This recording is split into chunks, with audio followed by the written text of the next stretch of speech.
ಭಾರತೀಯ ಉದ್ಯಮಿ ಬಿಲಿಯನೇರ್ ಬಲ್ವಿಂದರ್ ಸಿಂಗ್ ಸಾಹ್ನಿಗೆ ದುಬೈ ಕ್ರಿಮಿನಲ್ ಕೋರ್ಟ್ ಜೈಲು ಶಿಕ್ಷೆ ದಂಡ ವಿಧಿಸಿದ್ದಲ್ಲದೆ ಆಸ್ತಿ ಮುಟ್ಟುಗೋಲು ಹಾಕಿಕೊಳ್ಳಲು ಆದೇಶ ನೀಡಿದೆ.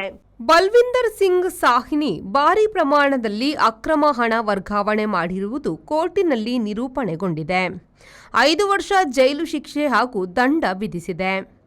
ಅಷ್ಟೇ ಅಲ್ಲ, ದುಬೈಯಲ್ಲಿನ ಅವರ ಆಸ್ತಿ ಮುಟ್ಟುಗೋಲು ಹಾಕಿಕೊಳ್ಳಲು ಮತ್ತು ಸೆರೆಮನೆ ಶಿಕ್ಷೆ ಅವಧಿ ಮುಗಿಯುತ್ತಲೇ ಗಡೀಪಾರು ಮಾಡುವಂತೆಯೂ ದುಬೈ ಕೋರ್ಟ್ ತೀರ್ಪು ನೀಡಿದೆ. ಹಾಗಾಗಿ ದುಬೈಯಲ್ಲಿ ಸಾಹ್ನಿ ಅವರ ಉದ್ಯಮ ಮುಚ್ಚುಗಡೆ ಕಾಣುತ್ತಿದೆ. ಯುಎಇ ಅಲ್ಲದೆ ಯುಎಸ್ಎ, ಭಾರತದಲ್ಲೂ ರಾಜ್ ಸಾಹ್ನಿ ಗ್ರೂಪ್ ಹೆಸರಿನಲ್ಲಿ ಇವರು ರಿಯಲ್ ಎಸ್ಟೇಟ್ ವ್ಯವಹಾರ ನಡೆಸುತ್ತಿದ್ದಾರೆ.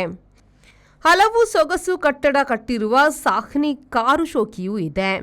2016ರಲ್ಲಿ ತನ್ನ ರೋಲ್ಸ್ ರಾಯ್ ಕಾರಿಗೆ D5 ವಿಶೇಷ ನಂಬರ್ ಪಡೆಯಲು 3.3 ಕೋಟಿ ಯುಎಇ ದಿರ್ಹಂ ಸಲ್ಲಿಸಿದ್ದ.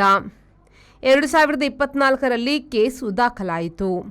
15 ಕೋಟಿ ದಿರ್ಹಂ ಅಂದರೆ ಭಾರತದ 340 ಕೋಟಿ ರೂಪಾಯಿ ವಿದೇಶಕ್ಕೆ ಅಕ್ರಮ ವರ್ಗಾವಣೆ ಹಾಗೂ ಫೋರ್ಜರಿ ಮೊಕದ್ದಮೆ. ಅದು ಸಾಬೀತಾಗಿ 5 ವರ್ಷ ಜೈಲು, 5 ಲಕ್ಷ ದಿರ್ಹಂ ದಂಡ, 15 ಕೋಟಿಯ ಆಸ್ತಿ ಮುಟ್ಟುಗೋಲಿಗೆ ಕೋರ್ಟ್ ಆದೇಶಿಸಿದೆ. ಶಿಕ್ಷೆಯ ಬಳಿಕ ಗಡೀಪಾರಿಗೂ ಹೇಳಿದೆ.